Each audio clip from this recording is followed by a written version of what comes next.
My name's Chris and I'm Head of Artist Services at the Fringe Society. A huge thanks to Virgin Hotel for having us and for all their support through this month. We are delighted to be welcoming so many artists, industry professionals and producers to the room today. Thank you so much for being here and thank you for being at Fringe. Please remember that our team are here to help every step of the way. Anything you need, just give us a shout. Our artist hub is across the road at Quaker Meeting House and our industry and media offices are in George Square. Do come and see us, it's what we're here for. So, 3 very quick things before we start. This evening is being BSL interpreted by the wonderful Greg and Ruth. Huge thanks to them. This is quite a big space, so if you need to get a better view, do feel free to move forward, make sure that you're comfortable. And if you've got any access requirements, need anything at all, look out for one of us in a yellow lanyard and we'll be happy to help. And just finally to let you know that we are live streaming this evening's event across all of our social media channels. So a big hello to everyone watching online. I think you're over there. Hello, hi. And we're photographing, we're photographing. We are as well, both. So before we get started, I am beyond thrilled, literally beyond thrilled, to introduce a special guest who's then going to introduce Gateau. So please give a huge welcome to official honorary president of the Fringe Society, and frankly, unofficial honorary president of my life, it's Phoebe Waller-Bridge.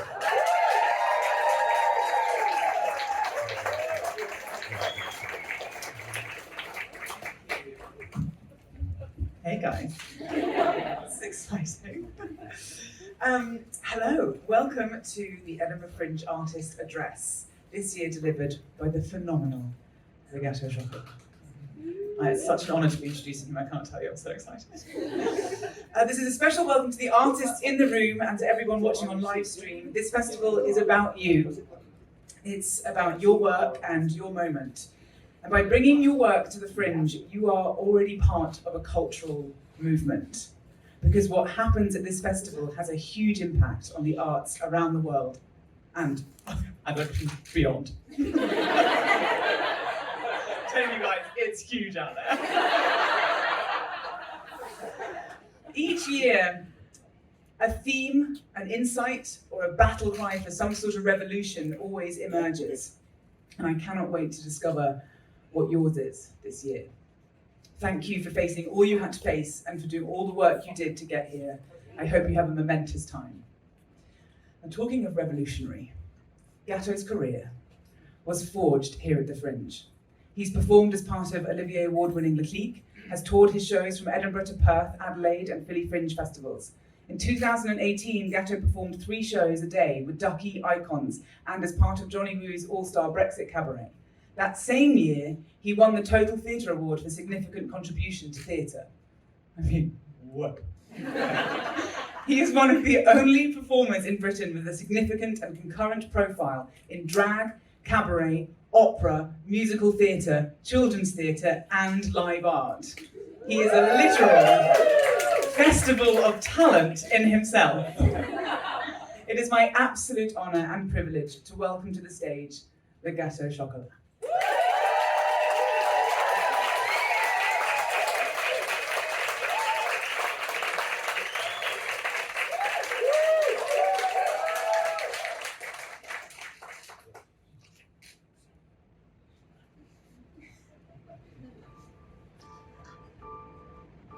Guess mine.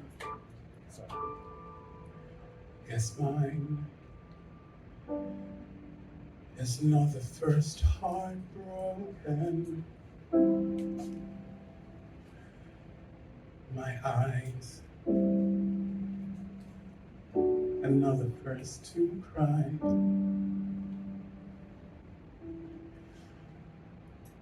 Not the first to know. There's just no getting over you.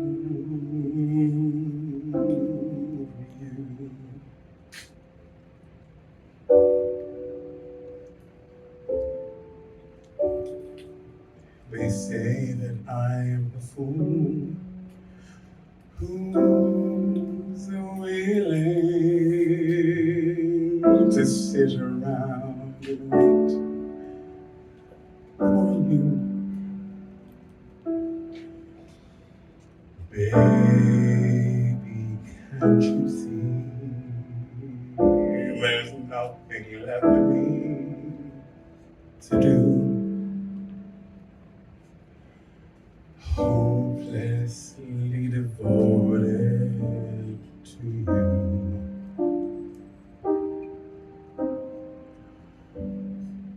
But now there's nowhere to hide. Since you pushed my love aside, I'm out of my head. I'm hopelessly devoted to you. I'm hopelessly devoted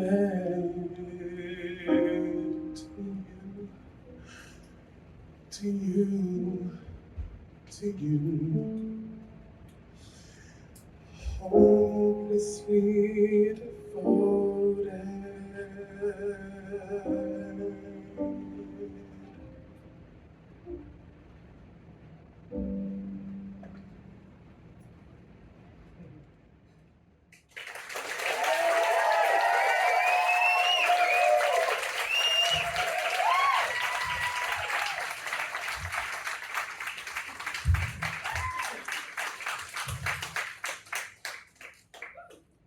That's what I do.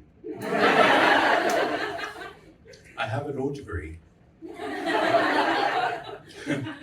Why and how I'm here will never not be surreal to me.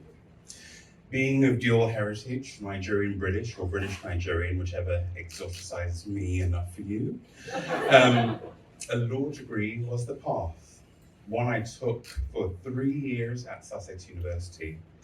One that unabashedly told me that whilst this is in line with the West African prescription of doctor, lawyer, engineer, anything with a title, this is not your path.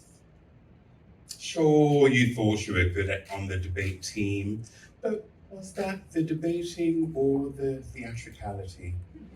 Questions that I still don't have answers to. And questions that don't answer how I got here to this moment giving this speech. In an alternate universe where I pursued a career in law, maybe done a master's, a specialized clerk under some judge, found myself in many rooms where I'd be the only black person, a quality that the performance world shares with the legal one. I'd be married to a woman.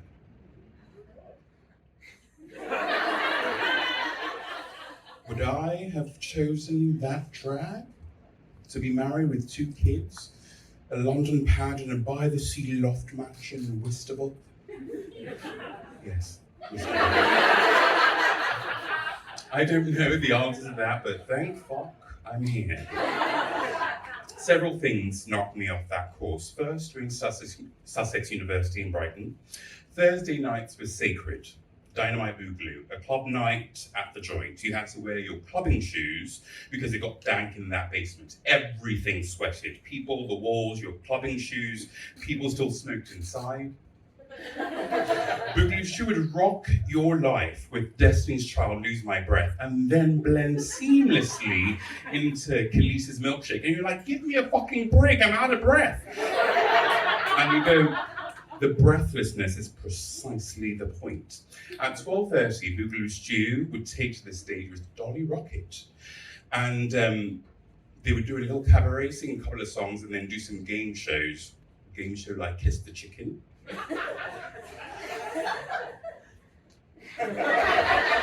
Another Shit Lips.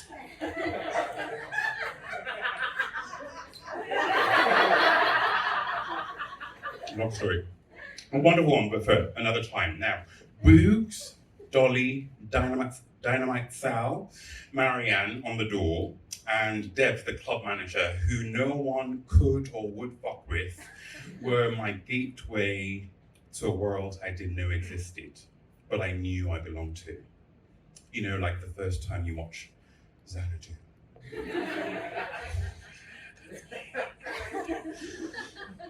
What a rabbit hole. It was church every Thursday, and they were hedonistic gods that birthed Malteser chocolate. Dolly heard me singing on the dance floor, and one night pulled me up to sing a couple of lines of her song, Diamonds Are Forever, and like that, I had a queer family, the first of many. The tale is an important one because it's my origin story. Dolly gave me a faded gold caftan and an afro wig, Princess Twinkle knickers.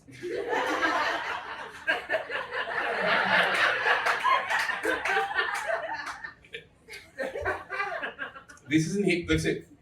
So, Princess. She used to strip. And one of my favorite. This not here. I'm just adding this now. One of the end of one of her acts, it was like a 50s housewife, was vacuuming, and then she would vacuum out like 100 handkerchiefs out of her vagina. Okay. So. Well, she gifted me a tube of cerise grease lipstick, and that was my eyeshadow, blusher, and lippy. No contouring. I was on in two. Somehow, the law degree simmered in the background. A couple of Boogaloo friends invited me to gay bingo with Johnny Woo, John Sizzle, Mark Busher, and I was like, wait, there's more? Wait a fucking minute, there's more! Queer family number 2. I became friends with Robin, Mark, Nocky, Johnny Woo. Johnny Woo was yet another portal to an even queerer world and a new family. Awesome Disco, Booby Tuesday, Rhiannon Styles. And whilst Dynamite Boogaloo was singular, it was not an anomaly, one that I'm incredibly grateful for. The law degree simmered in the background, and the expectation weighed heavy still, because I was never not Nigerian. But burgeoning Malteser, armed with a tube of cerise lipstick, had subconsciously started to fabricate an alternate reality where this could be a thing. What? Dear Rhiannon Styles, who let me stay over sometimes post-gig rather than wait for the 4 a.m. train to Brighton, orchestrated an introduction that changed everything. Dusty Limits, a colleague, had pulled out of emceeing Empress Star's show in Adelaide, the very best of Empress Star. And Rhiannon said Gateau could do it. She was like, sure, so portal number 3. Significant in ways I'm still coming to understand. Law degree is now completely off the boil. This was 5 years post said degree. I had been lost in a wilderness of Lloyd's debt collection, American Express customer service, Brighton and Hove refuse collection helpline, enter Adelaide Fringe. You know how places only exist in Eurovision? That was Adelaide Fringe to me. I was like, oh, what the fuck, how are we still flying? This is so far. The Garden of Unearthly Delights in the Umbrella Revolution reads like fiction, and Adelaide digested us as such. This was a portal that demonstrated that Dynamite Boogaloo, whilst a 30-minute cabaret spot in a basement club in Brighton, was also a most extraordinary ecosystem that people actually trained to deliver as their livelihoods. I met Malcolm Fez before they were briefs. I met Polytoxic. I met Ali McGregor. I met Tommy Bratson, now dear friend and writing partner. I met Strutt and Fret, who produced The Garden. They gifted me several hosting spots in the post-cabaret fizz at a club night called Club Cascadeur. And there I gave everything from Bassi to Puccini and began to understand what my craft was. Because I was studying law. Okay. But I came to learn from my mentor, it's all allowed. At this point, I like to call back to a word I used in the opening, exoticization, and add fetishization, and possibly celebration. It was a smorgasbord of digestion, as no one knew quite how to frame or describe me, and frankly, neither did I. I knew I wore skin-tight lycra, and I knew the lyrics of the songs that I sang, but I didn't know how to be a drag queen because I wasn't one, and I didn't look like any that I'd seen. So, armed with no knowledge but adventure, curiosity, and lycra, I plunged myself into this world I knew nothing about, the Fringe world. Enter Strut and Fret. That same year, 2008, Strut and Fret invited me back to Australia to be part of a show called Feasting on Flesh. The singing role was now vacant because the previous artist, Wally, got here, was busy being an international superstar with his hit, Somebody I Used to Know. The show was a blend of circus, cabaret theatre. Most of the season sold out before we even arrived in Brisbane. A week into rehearsal, Strut and Fret offered another portal, Edinburgh Fringe. Wait, there's another one of these? And it's in the UK? 2008 felt like a series of doors that held unknown and enticing promises. As enticing as this promise was, though, it was seemingly impossible, as I'd signed a contract to be in an operatic staging of Varjak Poor, a children's book by S.F. Said. And rehearsals started in August. Scott Maidment, maverick of Strut and Fret, said he would do anything to make it work. Anything came to mean 2 flights a day for the entire month of August in 2008. I would fly to Gatwick at 6 a.m.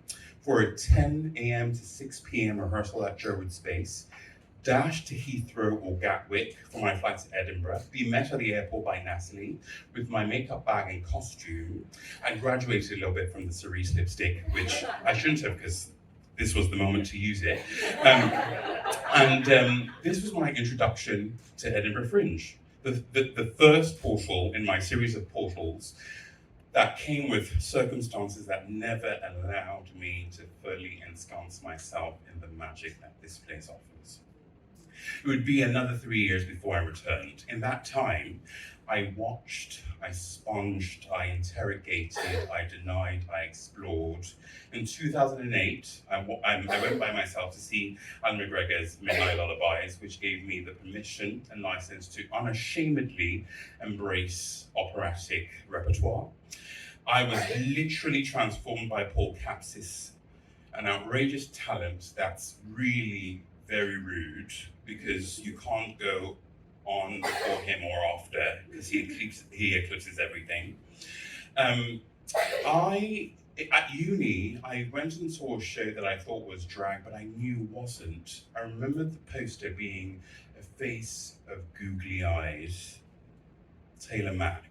The show, a stool, a wheel suitcase of drag, and a ukulele.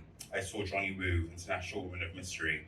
I saw David Hoyle, whose genius rages like a fire that could warm you to cozy or absolutely fucking burn you to a crisp. I saw my dear friend and mentor, Adrian Howell, who unfortunately completed suicide. Adrian gifted me with wisdom that continues to evolve.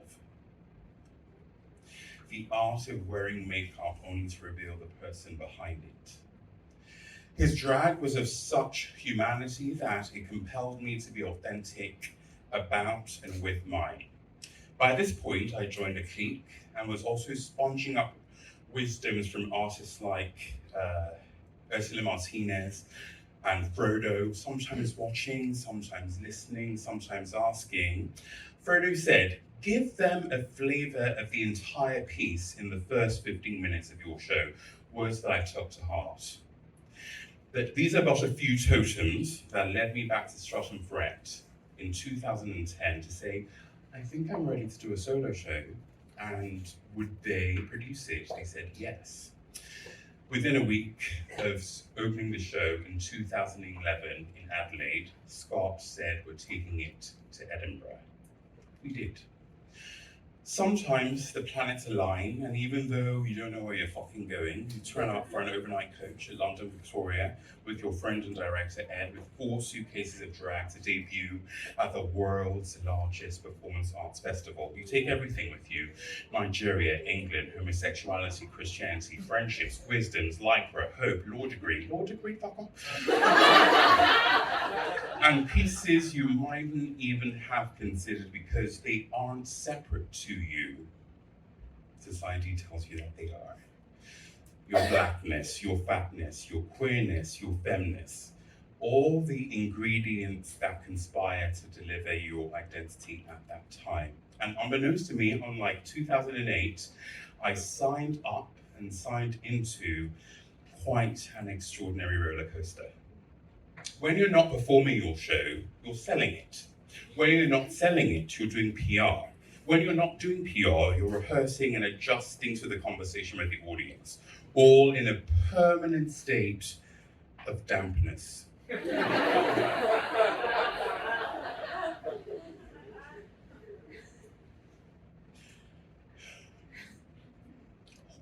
wet. It's wet. The exhaustion is at a cellular level, whilst also being deeply invigorating.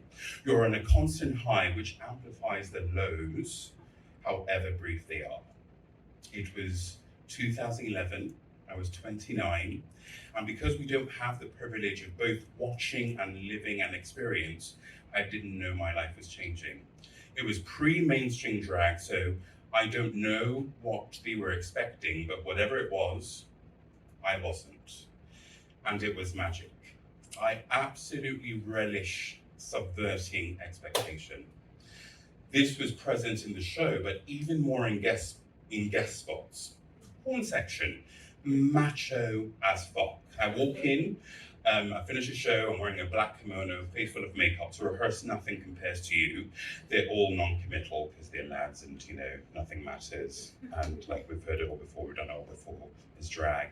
In the opening bars, the air in the room changes and we become fast friends and everyone's like, let's fucking make magic. And it was. With audiences and guest spots that year, always giggles first and then feeling the energy change. Magic. Spank, you love it, was an 11:30 spot, 11:30 p.m. spot. Spank, you love it, I hated it.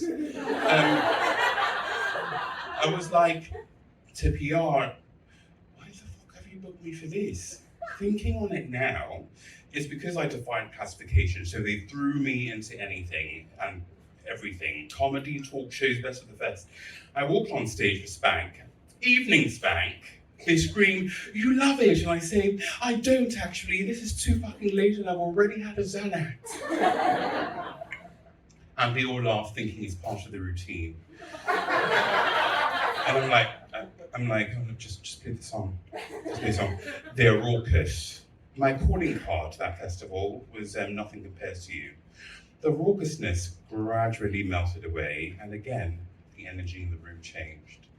First, confused muttering of a crowd awaiting a punchline that never comes, but in place, an acceptance of an invitation to sing along to a song that soundtracked all of our lives. So even at Spank, I fell in love with them, and they fell in love with me. Magic. Edinburgh Fringe. The magic of Edinburgh Fringe was very present in 2011, and I was very lucky enough to tap into the zeitgeist. Shows sold out, reviews were great. I got a London transfer to the Melting Chocolate Factory, to Sydney Opera House, to Poland, Christchurch, New Zealand, Melbourne, Auckland. Sorry, it was really fast.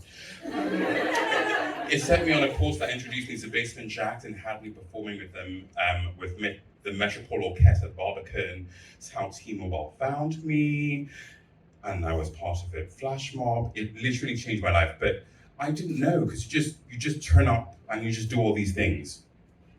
I then returned to Edinburgh Fringe with a show called Black, years later, a meditation on depression, an ode to two friends, my mentor, Adrian Howells, and Emma Killander, who had completed suicide. this was a different kind of magic, because not only did I subvert the drag expectation, I went somewhere that was still considered taboo: mental health. We're talking about it a lot more, and that's a development I'm most grateful for. But then it was not a prominent conversation. Those two things seemed incongruous: a drag queen, a clown, and depression. But there I was, making it congruous. Black was hard because woven through it are their names, Adrian and Emma. And an invitation to audiences, actually not audiences, some amorphous blob, but rather an invitation to people, directly to people, to engage with their mental health and the mental health of people around them. Black in 2015 opened two portals that seemed to be life and career expanding, but ended up being very toxic. First, a new producer. For new artists, my advice to you is to do your research before accepting representation. And that research should include speaking directly to other artists that have been produced by said entity. Also, I encourage you to really understand your worth and value. And if that's something you struggle with, all of us are available. Reach out to your contemporaries. I reached out to artists as part of my research for this today. I spoke to Michaela Berger from Adelaide, who offered a phrase that spoke directly to me, and I imagine speaks directly to every artist in this room. None of us chose to be an artist. Being an artist chose us. The second portal opened by Black was to Bayreuth, literally the Mecca of Wagner, like the elite of the elite of the elite. So much so that the attendees are called pilgrims. A most extraordinary life experience. Maybe this German director, Tobias, had seen me online, but it was at Edinburgh Fringe that he saw my work live and asked for a meeting. He pitched the idea that was an idea for Tannhäuser that was most fascinating. Tannhäuser, the hero of the opera, has to pick between two women, Venus and Elizabeth. Instead of offering Venus as a goddess, something ethereal, he wanted her to be represented as an alternative lifestyle. Cabaret, circus, kind adventures. So his decision, Tannhäuser's decision, would be more than just the woman, but instead a complete part of his identity and lifestyle. The director, Tobias, brought his entire team to see my shows in London the following year, Icons and Ducky, and they were all very excited. They showed me stage drawings and plans. They pitched to the house in Bayreuth on the 17th of January 2017, and Bayreuth said yes. The show would debut 2 years later, 4 years after meeting me and making me the inception of the design. Okay, the rehearsals are conducted in German. The contract was in German. The town, Bayreuth, is very German, whatever that means. I'm the only Black person in a production of 152 people, and seemingly the only Black person in Bayreuth. One day during rehearsals that are conducted in German, I'm sat there, my mind wanders, and I look out into the theatre, and I wondered, then shuddered at the thought or question, has Hitler ever been here? A quick Google search in the next break, and Google literally screamed in my face, "Of course he has, chocolate cake! Why didn't you ask me this before?" That was the beginning of my actual research into where I was. Cut to opening night, the piece is a raging success, critically lauded by the press. I walk out to bow and I get booed, as do the creative team. I blogged about it on my Facebook page, and that act unleashed hell. There were literally hundreds of emails and comments a day. An email came from mine@mynazi.com, and it read one word: nigger. And whilst it wrought hell, that extraordinary life event started at Edinburgh Fringe. Again, fellow artists, as you adventure, even in your excitement, to take up invitations that seem beyond your imagination, do your research to safeguard your mental health and your self-care. And one of the quickest ways to do this, in the first instance, is to research prospective partners and offers. The next time I would return to Edinburgh was in 2018 with 3 shows: Ducky, Icons, Johnny Woo's Brexit musical. Ducky played a square of Edinburgh that I loved, Summer Hall. Ducky was my first foray into family theatre, and I was born in Colchester Arts Centre. I took the long route round, Perth, Adelaide, then the Southbound Commission, supported by the Arts Council. Ducky is a show that speaks directly to otherness. Inspired by the Ugly Duckling fairy tale, here our duck doesn't become a swan. They become the duckiest they've ever been. An encouragement to anyone who feels marginalized or is othered that you are enough. A message that I still whisper to myself and remind my niece because it was a gift to her. Bubble. That's her nickname, because when my sister was pregnant and we didn't know the sex of the child and it didn't matter, we just called her Bubble, and Bob, if you still call her Bubble. She was finding it hard to settle in school after moving back from Nigeria. You see, for her and for me, in Nigeria, we're not black, we're people, we're humans being. In England, we're black people, humans doing. Her new reality triggered curiosities of her classmates, most of it harmless, but nonetheless made her question her identity, the texture of her hair, the shape of her nose. She was the only black person in her nursery school. Ducky went on to tour the UK extensively and continued to do so with a new non-binary neurodivergent performer, Julian Brett. These facts are important because inclusivity, which I think could be at the heart of what theatre offers, the ability to see yourself. Ducky was choreographed by a friend, Mark Smith of Deaf Men Dancing. Ducky's choreography proudly incorporates VSL because inclusivity isn't just a word, it's practice, it's action. It made me think about the 2 other shows I played in Edinburgh that year, Icons and Johnny Woo's Brexit musical. Neither had VSL performances scheduled for the entire season. Inclusivity, like diversity, is not a word, it is action, it is practice. I don't have the numbers, but I can pose the question to Edinburgh Fringe. Is the world's largest performance arts festival inclusive? Could a wheelchair user or a deaf person turn up to this festival and see a show on any day? Does the largest performance festival in the world cater to everyone? The job here is twofold: creating access and then publicizing it so that the people who need it most are in attendance. In my research, I spoke to a few artists to get a broader vista of their Fringe experience. Sarah Louise Young has attended for 28 years, performed in 42 shows, over 18 Fringes, a veteran. Sarah's passion for the Fringe is fervent, but like many of us, she's worried about the spiraling cost of accommodation. Dan Y, Seance, Bourgeois Maurice, Marcel Ocon, all mention the cost of accommodation as becoming prohibitive.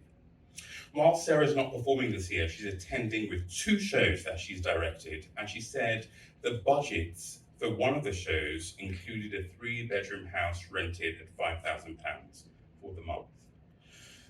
For artists and indeed companies that have no backing, this makes it impossible to consider the world celebrated fringe art market. So when we're talking about access, this extends not just only to disability, but to artists, and intersectionally speaking, artists with disabilities. And then that access extends further to audiences. A quick search revealed that the cheapest room for this weekend was a bunk bed in a dorm at £200. And for a private room for 3 nights, £700. I reached out to a fellow clown and complete idiot asshole, Alexis, better known as Marcel Lecan, again a veteran. His first Fringe was 1998, 25 years ago. Marcel remains feverishly excited about the Fringe. He started bringing his children up. Like Sarah Louise, he spoke about the important role the Fringe has played in invigorating the festival. He spoke directly about the importance of the free Fringe. For him, they were an invitation to return to making art for art's sake. Sarah made the same point. She crafted her Caper show on the free Fringe and then returned with the same show to play Assembly's Piccolo. Alexis believes in the inherent democratization of asking an audience to pay what they can or what they feel the show is worth. Both he and Sarah believe one of the reasons the Fringe continues to work for them is that they keep coming back. It's an admirable model, but one that can't and doesn't apply to all of us. Some of us can only come once. Before I came on stage, I met Erin, who's doing a show called Me Too. And Erin has literally just arrived in Edinburgh, got the bus, and come here. And Erin, I was like, so you're show new? She's like, I've done it in California, I've done it. This is your first time. And she was like, I put everything into coming here. And that's a story that I imagine is one for everyone in this room. Bourgeois Maurice felt like they really never found an audience for their work in this market and simply cannot afford to come up and not earn.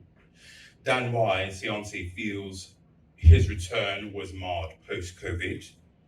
There wasn't just a normal footfall with people taking a punt on shows. Before, all 6'5" of him and Seance flyering would translate to at least one to 5 tickets, but that wasn't the case last year. So are these just the embers of post-COVID world, or is it more complex when you engage with what it actually costs, as mentioned above, to attend this festival as a punter? Considering the cost of accommodation, travel, food, and then tickets, it makes for a persuasive equation of why audiences might shy away from taking a punt, but rather going for shows they've got good reviews. Afia Campbell, an African-American, speaks about the non-diversity of audiences, an experience I know intimately. In her words, it's hard doing a show that leaves you feeling so raw and vulnerable in front of people who don't always look like you and may not understand the source of that pain. Like Michaela Berger and Erin, so Michaela Berger of Adelaide, Erin of America, Afia Campbell of America, on top of all the costs that we've been talking about, they then have to consider visas, flights. How do they, as international artists, compete against massive PR machines of celebrity comics or renowned ensemble pieces? A friend, production manager, who does the same production management for one of the big venues, said last year was very difficult as COVID and Brexit had left a massive hole, and all the festival was spent applying plasters to wounds that wouldn't or couldn't close. He said it feels much better this year, and somehow the nationwide conversation around mental health has seeped into staff and venue practices.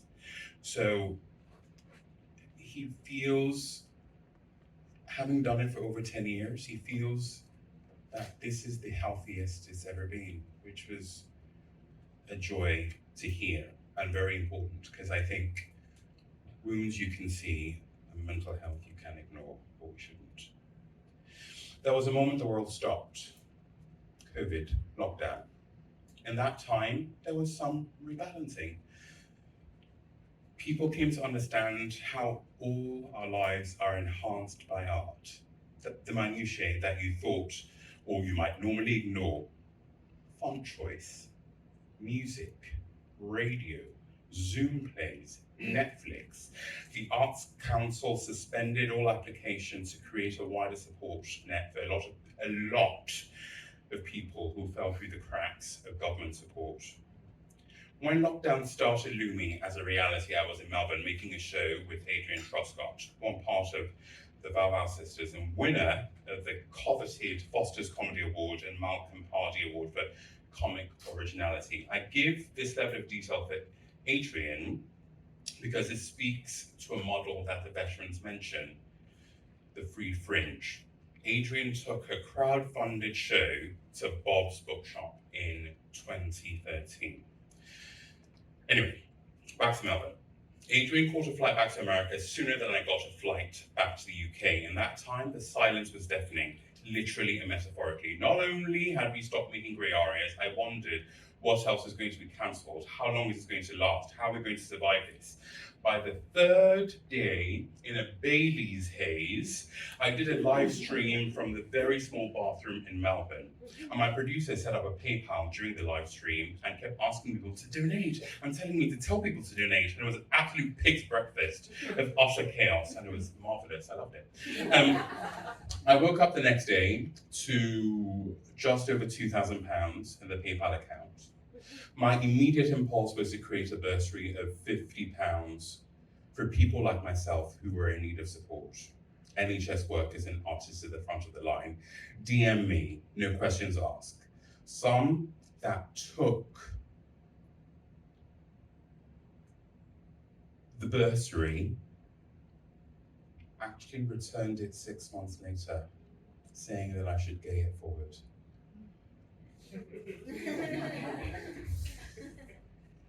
People are incredible.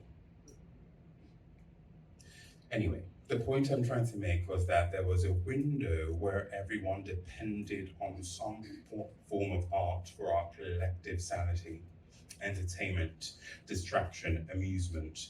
It felt like the world and artistic organizations made a promise to support artists because all of a sudden they understood our value.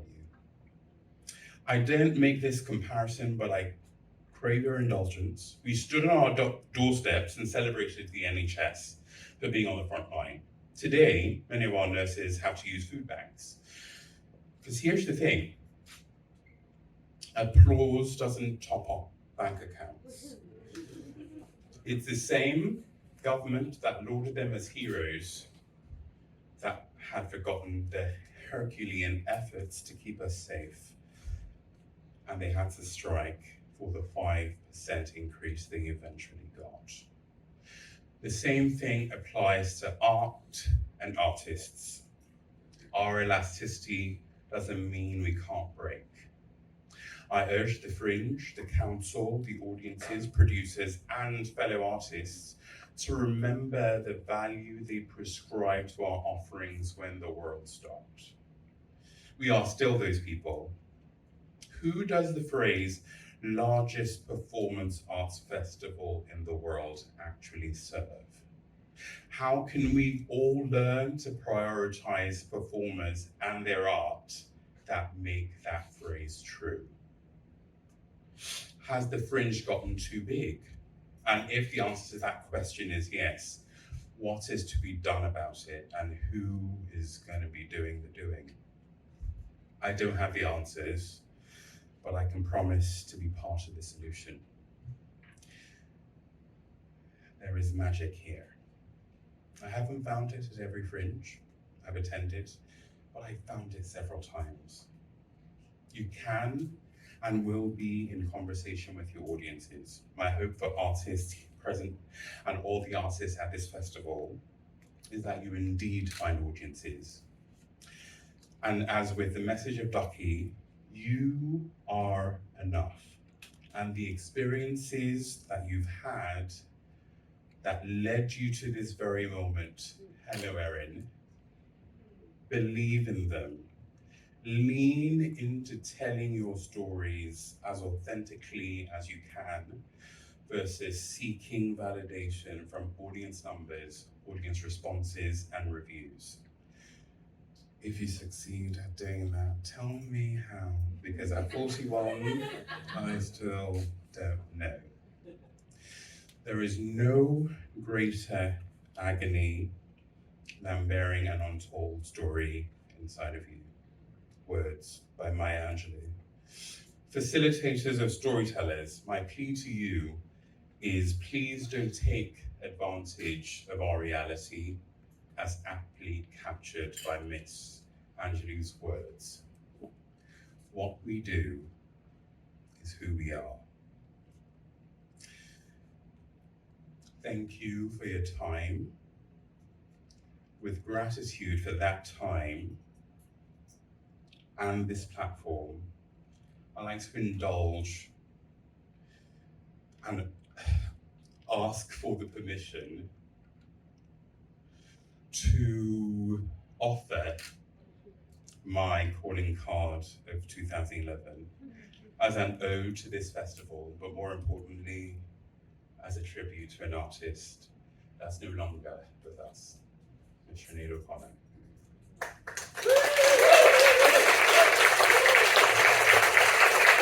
It's been 7 hours and 15 days since you took your love away. I go out every night and sleep all day since you took your love away. Since you've been gone, I can do whatever I want. I can see whomever I choose. I can eat my dinner in a fancy restaurant. But nothing can take away these blues. Nothing compares.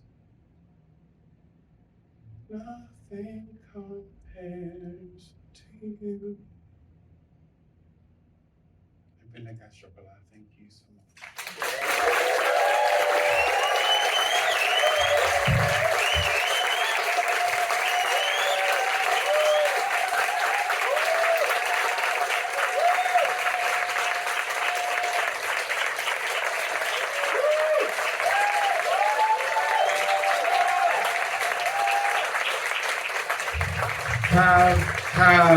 So the most important thing, have the most extraordinary festival 2023. It's always new, it's always fresh. I wish you all the magic. Thank you and good night.